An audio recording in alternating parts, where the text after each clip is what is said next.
Economic and cultural issues were referred to separate committees and their reports were finally adopted by the Committee of the Whole Conference. This committee also dealt with the remainder of the agenda, including the main political issues. The House will be familiar from the final communique of the conference, which has been laid on the table of the House with the proceedings of these committees and the recommendations made. It is, however, relevant to draw attention to their main characteristics.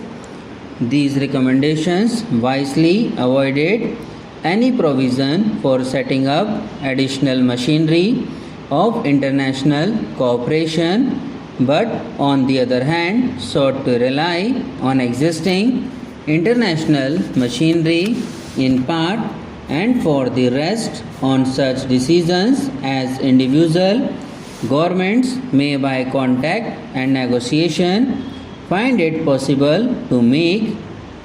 I respectfully submit to the House that in dealings between sovereign governments, this is a wise and practical step to adopt. It is important further to note that all delegations, without exception, realize the importance of both economic and cultural relations. The decisions represent a breakaway from the generally accepted belief and practice that Asia, in matters of technical aid, financial or cultural cooperation, and exchange of experience, must rely exclusively on the non-Asian world. Detailed recommendations apart, the reports of these committees, which became the decision of the conference, proclaim the reaching out of Asian countries to one another and their determination to profit by one another's experience on the basis of mutual cooperation. In the economic field, the subjects dealt with include technical assistance, early establishment of a special United Nations Fund for economic development, appointment of liaison officers by participating countries, stabilization of commodity trade and prices through bilateral and multilateral arrangements, increased processing of raw materials, study of shipping and transport problems, establishment of national and regional banks and insurance companies, development of atomic energy for peaceful purposes, and exchange of information and ideas on matters of mutual interest. In the cultural field, the conference similarly dealt with a wide range of subjects, recognizing that the most powerful means of promoting understanding among nations is the development of cultural cooperation.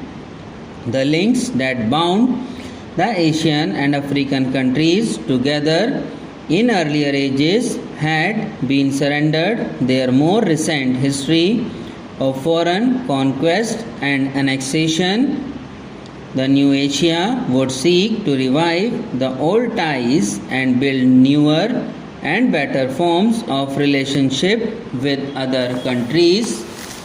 As a practical step, the conference decided that the endeavors of the respective countries in the field of cultural cooperation should be directed towards better knowledge of each other's country, mutual cultural exchanges and the exchange of information, and that the best results would be achieved by pursuing bilateral arrangements, each country taking action on its own in the best ways open to it.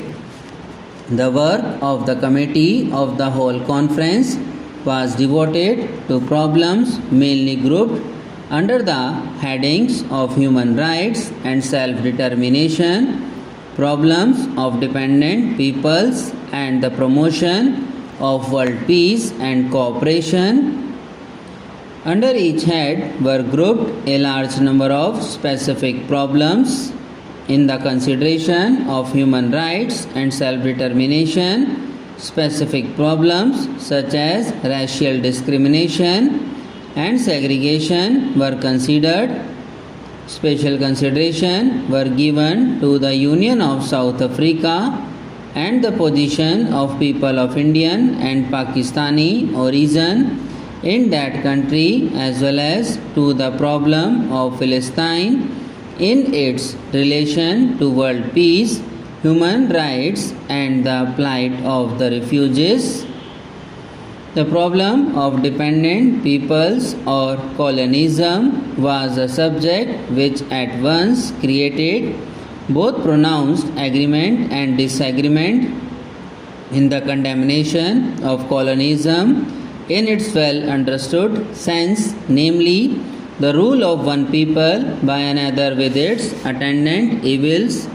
The conference was at one. It affirmed its support of those still struggling to attain their independence and called upon the powers concerned to grant them independence. Special attention was paid to the problem of Morocco, Tunisia and Algeria, as well as to West Iran, Aden, which is a British protectorate and is in a different category, also came in for consideration. There was, however, another and different view in the conference which sought to bring under colonialism and to include in those above affirmation the alleged conditions in some countries which are sovereign nations. Some of these are members of the United Nations and all of them are independent in terms of international law and practice. They have diplomatic relations with ourselves and other countries of the world, including the big powers. It appeared to us that irrespective of whatever views may be held in regard to the conditions prevailing in these countries or of relationships that may exist between the Soviet Union and them, they could in no way be called colonies, nor could their alleged problems come under the classification of colonialism. To so include them in any general statement on behalf of the conference could be accomplished only by acceptance by a great number of the participants of the conference, including ourselves, of political views and attitudes which are not theirs at all.